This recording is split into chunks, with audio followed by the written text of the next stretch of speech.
भक्ति परमात्मा साकार हरि का करता है तो वही अमर हो जाता है। इसलिए आगमन हुआ है, ये जीवन बर्बाद करने के लिए नहीं। परिवार में रहते हुए, समाज में रहते हुए, खेती बाड़ी नौकरी व्यापार करते हुए कितना सरल कर दिया, सहज कर दिया कि कर से कर्म करो विधिनाना, मन राखो जहां साकार हरि निधाना। कभी किसी पे उंगली उठाने की जरूरत नहीं, किसी पे ढेला फेंकने की जरूरत क्यों? कलयुग नहीं है, करजुग है। इस हाथ दे और इस हाथ, इसलिए कभी किसी पर ढेला या बुरा कुछ सोचने की जरूरत नहीं। निसंदेह, कोई संदेह नहीं, कोई संदेह नहीं है। आप फूल बांटना शुरू कर दो, बदले में आपको फूलों की माला मिलेगी, मांगने की जरूरत नहीं थी।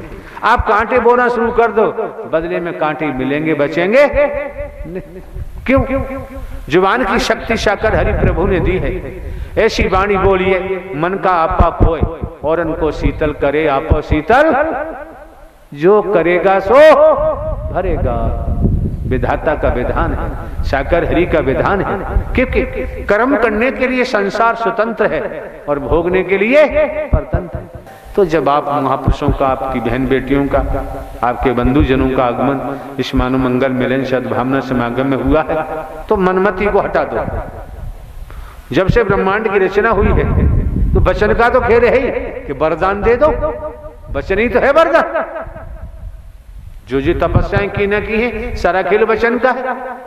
अगर आपको लगता है कि आप साकार हरि परमात्मा जो जन्मा है, अविनाशी है, न जन्म लेते हैं न मरते, हमेशा कायम धाम रहते हैं, जब आपकी समझ में है वेतन ही तन में है, तन में हो तो वेतन है, और ये पूरे ब्रह्मांड में समस्त सकल पसारा स्वयं साकार हरि का है, तो फिर तो वचन की तरफ पूरा ध्यान देना चाहिए। फिर वचन कभी तोड़ने की कुचेष्टा क्यों?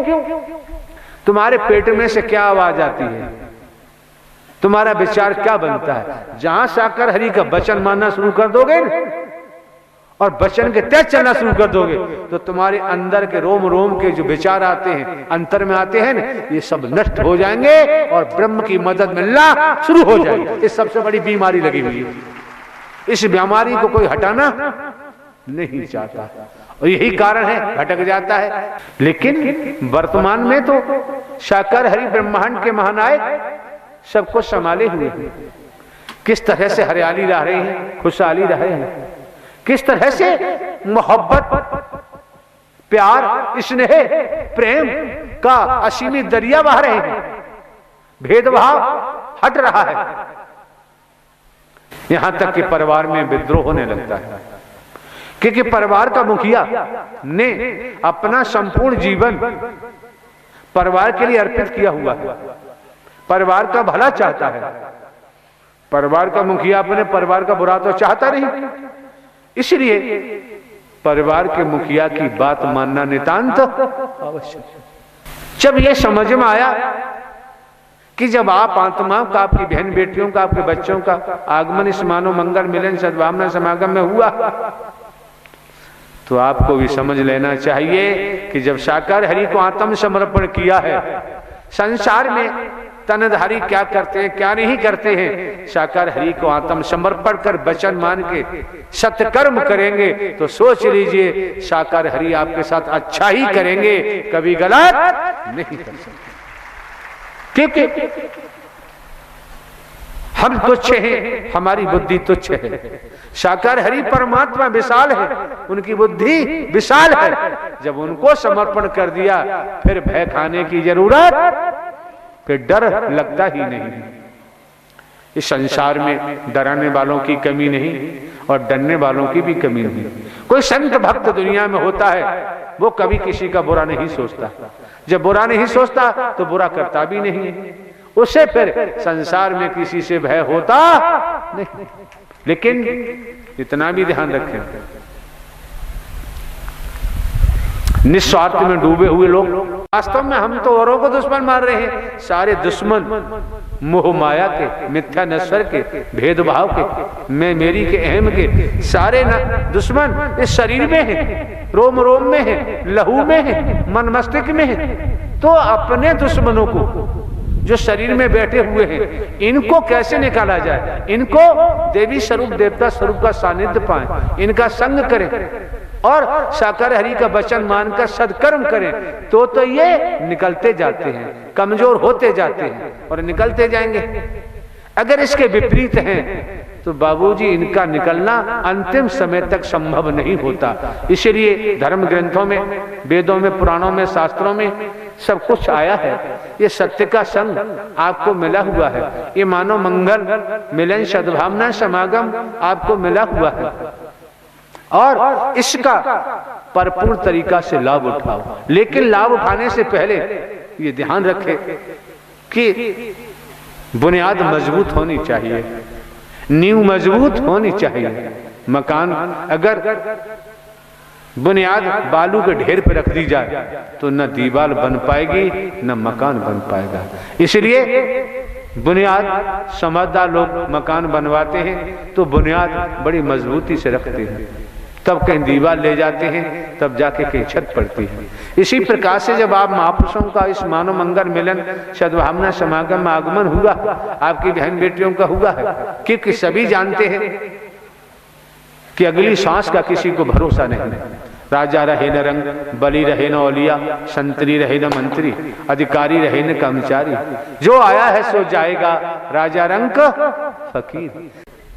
जो व्यक्ति, जो संत, जो भक्त, जो ऋषभ, जो भाई बहन किसी के अपने शरीर में देखेंगे कि वास्तव में हम तो औरों को दुश्मन मार रहे हैं, सारे दुश्मन मोह माया के, मिथ्या नश्वर के, भेदभाव के, मैं मेरी के, अहम के, सारे दुश्मन इस शरीर में है, रोम रोम में है, लहू में है, मन मस्तिष्क में है।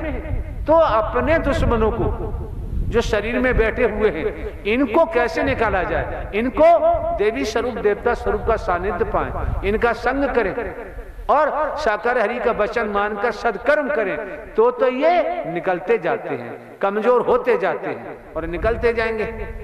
अगर इसके विपरीत हैं तो बाबूजी इनका निकलना अंतिम समय तक संभव नहीं होता। इसलिए धर्म ग्रंथों में, वेदों में, पुराणों में, शास्त्रों में सब कुछ आया है। ये सत्य का संग आपको मिला हुआ है, ये मानव मंगल मिलन सद्भावना समागम आपको मिला हुआ है और इसका भरपूर तरीका से लाभ उठाओ। लेकिन लाभ उठाने से पहले ये ध्यान रखें कि बुनियाद मजबूत होनी चाहिए, नींव मजबूत होनी चाहिए। मकान अगर बुनियाद बालू के ढेर पर रख दी जाए तो न दीवार बन पाएगी न मकान बन पाएगा। इसलिए बुनियाद, समझदार लोग मकान बनवाते हैं तो बुनियाद बड़ी मजबूती से रखते हैं, तब कहीं दीवार ले जाते हैं, तब जाके कहीं छत पड़ती है। इसी प्रकार से जब आप महापुरुषों का इस मानव मंगल मिलन सद्भावना समागम में आगमन हुआ, आपकी बहन बेटियों का हुआ है, क्योंकि सभी जानते हैं कि अगली सांस का किसी को भरोसा नहीं। राजा रहे न रंग, बली रहे न औलिया, संतरी रहे न मंत्री, अधिकारी रहे न कर्मचारी, जो आया है सो जाएगा, राजा रंग फकीर। जब अगली सांस का भरोसा नहीं तो किस पे घमंड करें, किस पे गुमान करें, किस पे अहंकार करें? कौन पराया है? भेदभाव। जहां भेद होता है वहां कभी अभेद नहीं हो सकते। कहां जाएं परमात्मा की भक्ति करने के लिए? परमात्मा की भक्ति कभी संकीर्णता में नहीं होती, दायरे में सीमित नहीं होती। अगर दायरे में सीमित है, संकीर्णता में है, तंग गलियों में है, भेदभाव में है, तो कितना ही कुछ करो वो परमात्मा की भक्ति हो ही नहीं सकती।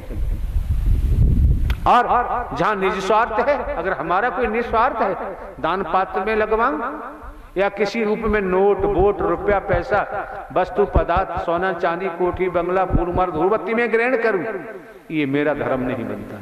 मैं ऐसा कर ही नहीं सकता, हमको जरूरत ही नहीं। जो करेगा सो भरेगा।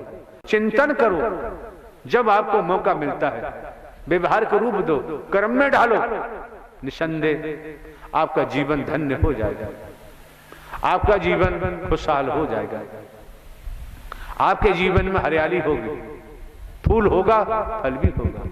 और ये समझ में आई गया है, अगर किसी के घर में जवान बेटे की मृत्यु हो जाती है, इतना सद्ज्ञान पाया है, वो जवान बेटे की मृत्यु पे रोएगा, आंखों में आंसू नहीं, कि वो जान चुका है जिसका स्टेशन आ गया उसे उतरना ही पड़ेगा।